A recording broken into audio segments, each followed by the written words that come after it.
অনেকেই আমাকে জিজ্ঞাসা করেন যে আপনি বিমের তো সঠিক ল্যাপিং জোন আমাদেরকে জানাইছেন, কলামের সঠিক ল্যাপিং জোন জানাইছেন, ছাদের সঠিক ল্যাপিং জোন সম্পর্কেও আমাদের একটু জানান যে ছাদে আসলে রডের জোড়া কোথায় দেওয়া নিরাপদ এবং কোথায় দেওয়া রিস্কি।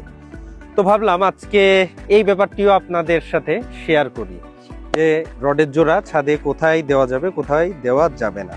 ছাদের যেই সেন্টার, এই জায়গাটাতে পজিটিভ মুভমেন্ট কাজ করে, যার কারণে এই জায়গায় স্যাগ হয়ে যাওয়ার পরিমাণ বেশি হয়। এর জন্য আমরা কি করি, সমস্ত চার পাশ থেকে যে রডগুলো আসতেছে এই রডগুলোকে আমরা ডিরেক্ট নিচে প্লেস করে দেই। এখন এই জায়গাটাতে টেনশন থাকে ম্যাক্সিমাম, মানে টান থাকবে এই জায়গায় সর্বোচ্চ, যেই জায়গায় সর্বোচ্চ টান সেই জায়গায় আমরা সর্বোচ্চ রড ব্যবহার করি। এখন এই জায়গায় তো টেনশন ম্যাক্সিমাম, তাহলে আপনি এই জায়গাটুকুর ভেতরে রড কাটতে পারবেন না বা রডের জোড়া দিতে পারবেন না। আমার পজিটিভ মুভমেন্টের যে জায়গাটা শুরু হয়েছে এখান থেকে রড আমি নিচে নামাই দিছি এইখানে, কিন্তু আমি রডের জোড়া দিছি কিন্তু এইখানে, এই জায়গাটুকুর ভেতরে। তাহলে কি হইল, আপনার এই জায়গাটা সেফ হইল না। যেই জায়গায় ম্যাক্সিমাম আপনার টেনশন কাজ করতেছে রডটা কিন্তু আমি সেইখানেই কাটলাম। তো এটা কাটা একদমই উচিত হয় নাই। এখন আমি বলবো যে রডের জোড়া আসলে দিবেন কোথায়। ওপরের রডের ক্ষেত্রে যেইখান থেকে আপনার ক্র্যাঙ্কটা হইছে এইখান থেকে আপনি পাস করে রডের জোড়া দিয়ে দেন।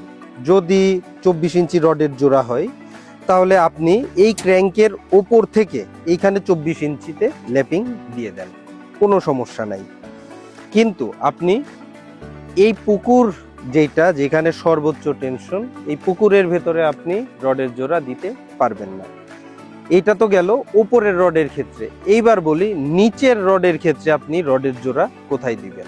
এখানে আপনারা দেখেন ল্যাপিং দেওয়া হইছে প্যানেল থেকে বাইরে বের করে, আসলে না, এই যে এই ল্যাপিংটার সব থেকে বেস্ট পজিশন হচ্ছে বিমের সেন্টার। তার মানে ধরেন ল্যাপিং যদি হয় 24 ইঞ্চি, আপনাকে এই বিমের সেন্টার থেকে এই পাশে 12 ইঞ্চি বের করে দিতে হবে, এবং 12 ইঞ্চি তো এই পাশে রড, এই পাশে তো রড আছেই, 12 ইঞ্চি বের করে দিলেন। এই ডিরেকশন থেকে যেই রডটা আসতেছে এই রডটা বিমের সেন্টার থেকে 12 ইঞ্চি বের করে দিলেন। তাহলে বিমের সেন্টার থেকে ছাদের নিচের রডের ল্যাপিং দিতে হবে। আবারও বলছি, কোনো অবস্থাতেই যে পুকুরটা তৈরি হবে এইখানে, এটা পুকুরই বলে আসলে, এই জায়গাটুকুর ভেতরে পজিটিভ মোমেন্ট কাজ করে, এই জায়গায় কোনো ধরনের রডে আপনারা জোড়া দিবেন না। বাস, আপনার ছাদের ল্যাপিং এর সমস্ত কনফিউশন আশা করি শেষ। এলোপাথারিভাবে আপনারা যদি ছাদের রডের জোড়া ব্যবহার করেন তাহলে ছাদ দুর্বল হয়ে যাবে, ভবিষ্যতে ওই জায়গা থেকে ক্র্যাক আসার একটা সম্ভাবনা তৈরি হবে। কারণ যে জায়গাগুলোতে ম্যাক্সিমাম টেনশন কাজ করে সেই জায়গাগুলোতে ল্যাপিং দেওয়া কখনোই উচিত না। এই জায়গাগুলোতে মিনিমাম টেনশন কাজ করে আপনাকে ল্যাপিং বা রডের জোড়া ওই জায়গায় দিতে হবে।